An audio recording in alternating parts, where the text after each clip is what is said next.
گفتگو کرنی ہے وہ ہے لا کہیں سے ڈھونڈ کر اسلاف کا قلب و جگر۔ یہ علامہ اقبال کی ایک نظم خضر راہ کا ایک شعر، اس کا ایک مصرع ہے نظم کا۔ جب یہ مصرع ہمارے سامنے آتا ہے تو اسلام کی ایک تاریخ ہمارے نظروں کے سامنے گھوم جاتی ہے، اسلام کا ماضی ہمارے نظروں کے سامنے آ جاتا ہے، اور ماضی انسان کی شخصیت کو سنوارنے میں بہت اہم کردار ادا کرتی ہے۔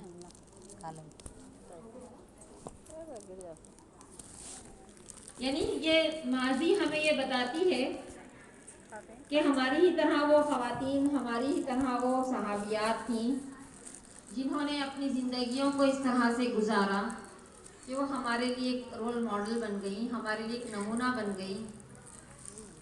تو آج ہم بھی ایک خاتون کی حیثیت میں اپنی زندگی گزار رہے ہیں، تو ہمارے اندر بھی کیا صلاحیتیں ہوں، ہم اپنے اندر بھی وہ کیا کوالٹیز پیدا کریں کہ ہم بھی ہمارے اپنے بعد والوں کے لیے ایک نمونہ اور ایک راہ عمل چھوڑ کر جائیں۔ تو یہاں جب ہم اپنی تاریخ پر نظر ڈالتے ہیں تو اسلامی تاریخ بے انتہا روشن اور تابناک ہے۔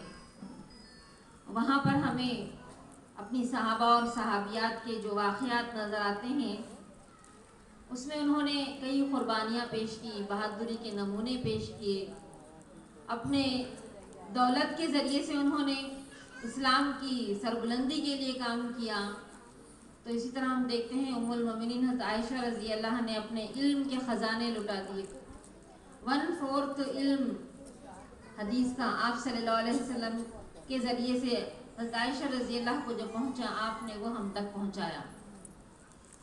تو علم کے ذریعے سے انہوں نے خدمت کی اعلی کلمت اللہ کے لیے۔ اسی طرح ہم دیکھتے ہیں کہ ہماری صحابیات انفاق کیا کرتی تھیں، اپنے ہاتھ سے کچھ چیزیں تیار کرتی، تجارت کرتی اور اس کے ذریعے ہونے والے فائدے کو لوگوں میں انفاق کیا کرتی تھی، لمبے ہاتھ کی وہ کہلایا کرتی تھی۔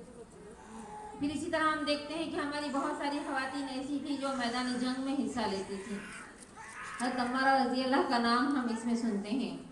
اسی طرح سے ہماری دوسری صحابیات بھی جنگوں میں شریک ہوتی، سپاہیوں کو پانی پلاتی، زخمیوں کی تیمارداری کرتی، مرہم پٹی کرتی، اور حضرت ام عمارہ رضی اللہ تو جنگ احد میں آپ صلی اللہ علیہ وسلم کا تحفظ کرتی بھی ہم کو دکھائی دیتی ہیں۔ تو مختلف خواتین کے اندر مختلف صلاحیتیں تھیں اور انہوں نے اپنی صلاحیتوں کو اسلام کی سربلندی کے لیے استعمال کیا۔ آج بھی ہم خواتین اس زمانے میں ہیں، ہمارے اندر بھی مختلف قسم کی صلاحیتیں ہیں، ہمارے سامنے بھی بہت سارے میدان ہیں۔ ہم آج کل کے حالات میں کس طرح سے اپنی ان صلاحیتوں کو ابھار سکتے ہیں اور ان کے ذریعے سے کیسے ہم اعلی کلمت اللہ کے کلمے کو ہم بلند کرنے کا کام کیسے کر سکتے ہیں، اس کی طرف ہم کو غور کرنا ہے۔ صحابیات جو اتنے بہادری کے اور دلانہ کارنامے انجام دیتی تھیں، جب ہم مطالعہ کرتے ہیں تو یہ بات سمجھ میں آتی ہے کہ ان کے اندر ایمان پوری طرح پیوست ہو گیا تھا، ایمان ان کا اوڑھنا بچھونا، ان کا جینا مرنا ہو گیا تھا، جس کی وجہ سے کوئی خوف ان کو لاحق نہیں ہوتا تھا سوائے خدا کے خوف کے۔ تو بڑی ہی بہادری کے ساتھ یہ سارے کارنامے انجام دیا کرتی تھی۔ تو آج بھی ہم کو اپنے ایمان کو اس طرح سے بڑھانا ہے، اپنے ایمان کو مضبوط کرنا ہے کہ کوئی خوف اور کسی قسم کے لالچ کے بغیر ہم اپنے ایمان کو مضبوط کرتے ہوئے اس دنیا میں ہم عمل کرنے کے لیے آگے بڑھیں، اپنی صلاحیتوں کو پہچانیں، اس کو پروان چڑھائیں اور اس کے مطابق اس دنیا میں ہم کام کرتے رہیں۔ جب ہم حالات حاضرہ کا تجزیہ کرتے ہیں، جائزہ لیتے ہیں، تو ابھی ہماری 2-3 بہنوں نے بھی یہ بات آپ لوگوں کے سامنے رکھی ہے کہ کیسے حالات سے ہم لوگ گزر رہے ہیں۔ اس طرح کے حالات ہمیشہ سے مسلمانوں پر آئے ہیں۔ اگر آپ قرآن مجید کا مطالعہ کر لیں تو نوح علیہ السلام کا جو واقعہ ہم کو ملتا ہے کہ نوح علیہ السلام 950 سال انہوں نے تبلیغ کی، چند لوگ ہی ایمان لائے تھے آپ پر، اور اس وقت کے لوگوں نے، قوم کے سرداروں نے آپ کے ساتھ کیا معاملہ کیا۔ اسی طرح سے موسیٰ علیہ السلام کا واقعہ ہمارے سامنے آتا ہے کہ کس طرح سے اس وقت کا ظالم بادشاہ کیسے ظلم و ستم ڈھایا کرتا تھا کہ لڑکوں کو قتل کر دیتا تھا اور لڑکیوں کو زندہ رکھتا تھا۔ یعنی اتنی بڑی آزمائش تھی. آپ غور کر کے دیکھیے کہ کتنی بڑی آزمائش تھی کہ لڑکوں کو قتل کر دیتا. جس گھر میں بھی لڑکا پیدا ہوا قتل کر دیتا تھا اور لڑکیوں کو زندہ رکھتا تھا. تو اسی طرح سے جب ہم اپنے یعنی واقعات پڑھتے ہیں پیغمبروں کے تو وہاں ہمیں یہی بات ملتی ہے کہ ظلم کا نشانہ بنایا گیا مسلمانوں کو، اور اسلام کو ہمیشہ کوشش کی گئی کہ وہ اس زمین پر پھیلنے نہ پائے، لیکن اسلام پھیلنے کے لیے آیا ہے، باطل کو مٹنا ہے. تو یہاں ہم دیکھتے ہیں اس کے بعد بھی خلفاء راشدین کا دور گزرا، اس میں بھی کس طرح کی مشکلات کا سامنا کرنا پڑا، اس وقت بھی آزمائشیں آتی رہی. پھر اس کے بعد اموی دور، عباسی دور گزرتے گئے، اور ہم دیکھ رہے ہیں کہ آزادی کے بعد سے جو صورتحال ہے ہمارے ملک کی، کہ کس طرح سے مسلمانوں کو بھی اس وقت بھی آزمایا جاتا رہا ہے اور آگے بھی اسی طرح سے آزمایا جاتا رہے گا. آج بھی ہم لوگ جس پرابلم سے، جن مشکلات سے گزر رہے ہیں وہ ہم سب کے سامنے ہیں. آج تو ہماری شہریت پر بھی آواز اٹھائی جا رہی ہے. سی اے این آر سی کا ہمارے سامنے مسئلہ آیا، آج بھی وہ تلوار کی طرح ہمارے سروں پر لٹک رہا ہے.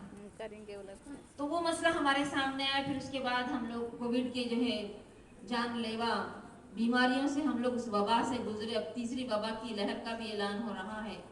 واللہ عالم، اللہ تعالیٰ اس وبا سے ہم سب کو محفوظ رکھے. تو یہ حالات ہے، اور اس طرح کے حالات ہمیشہ آتے رہیں گے. قرآن مجید اس کا نقشہ کھینچتا ہے. یہ حالات کس طرح کے آتے ہیں، سورہ بقرہ کی اگر آپ تلاوت کرتے ہیں تو وہاں اللہ تعالیٰ ارشاد فرماتے ہیں وَلَنَبْلُوَنَّكُمْ بِشَيْءٍ مِّنَ الْخَوْفِ وَالْجُوعِ وَنَقْصٍ مِّنَ الْأَمْوَالِ وَالْأَنفُسِ وَالثَّمَرَاتِ وَبَشِّرِ الصَّابِرِينَ الَّذِينَ إِذَا أَصَابَتْهُمْ مُصِيبَةٌ قَالُوا إِنَّا لِلَّهِ وَإِنَّا إِلَيْهِ رَاجِعُونَ أُولَٰئِكَ عَلَيْهِمْ صَلَوَاتٌ مِّن رَّبِّهِمْ وَرَحْمَةٌ وَأُولَٰئِكَ هُمُ الْمُهْتَدُونَ. یعنی اللہ تعالیٰ ارشاد فرما رہے ہیں کہ ضرور یقیناً تمہیں آزمایا جائے گا. تمہاری آزمائش ہوگی، تمہارا امتحان ہوگا. کن چیزوں میں ہوگا؟ من الخوف، خوف سے ہوگا. خوف کے حالات سے بھی ہم گزرے ہیں کہ کس طرح کا خوف طاری تھا. ہر ایک کو ایسا لگ رہا تھا پتہ نہیں اب کس کی باری ہے. اس طرح کے خوف کے حالات سے ہم گزرے ہیں. تو یہ خوف سے تمہیں آزمایا جائے گا، جو سے، بھوک سے تمہیں آزمایا جائے گا. یعنی پینڈیمک کی وجہ سے آپ نے دیکھا کہ جتنے چھوٹے موٹے کاروبار تھے وہ بھی تقریباً بند ہوئے. لوگ کھانے پینے کی ڈالے پڑ گئے. یہاں تک کہ اچھے جو گھر تھے وہ بھی جو ہے ان کو کھانے پینے کے پرابلمس ان کو آئے. تو بھوک سے اللہ تعالیٰ آزماتے ہیں. وَنَقْصٍ مِّنَ الْأَمْوَالِ وَالْأَنفُسِ، جان اور مال کے نقصانات سے اللہ تعالیٰ آزماتے ہیں. جان کا نقصان، اموات، اور پھر اسی طرح سے فسادات میں اموات اور دکانوں کو جلایا جانا، مال و دولت کا نقصان میں مسلمانوں کو آزمایا گیا. پھر اسی طرح سے والثمرات، پھلوں سے، تجارت سے، کاروبار سے، اور ثمرات کے مراد بعض مفسرین نے اولاد بھی لیے. اولاد کی بھی آزمائشوں سے تمہیں گزارا جائے گا. اور یہ جو آزمائشیں گزرتی ہیں، ان آزمائشوں میں جو صبر سے کام لیتا ہے، اور صبر سے مراد یہ نہیں کہ یعنی بیٹھ جانا، مایوس ہو جانا، بلکہ ان حالات کا جائزہ لینا، اس میں ٹھنڈے دل سے منصوبہ بندی کرنا، پلاننگ کرنا، اور پھر اس پر عمل کرنا، اور وہاں اپنے ایمان کو مضبوط رکھنا. تو یہ ایسے جو صبر کرنے والے رہیں گے، اللہ تعالیٰ ان کے بارے میں کہہ رہے ہیں کہ ایسے صبر کرنے والوں کو وَبَشِّرِ الصَّابِرِينَ، صبر کا انہیں خوشخبری دے دو.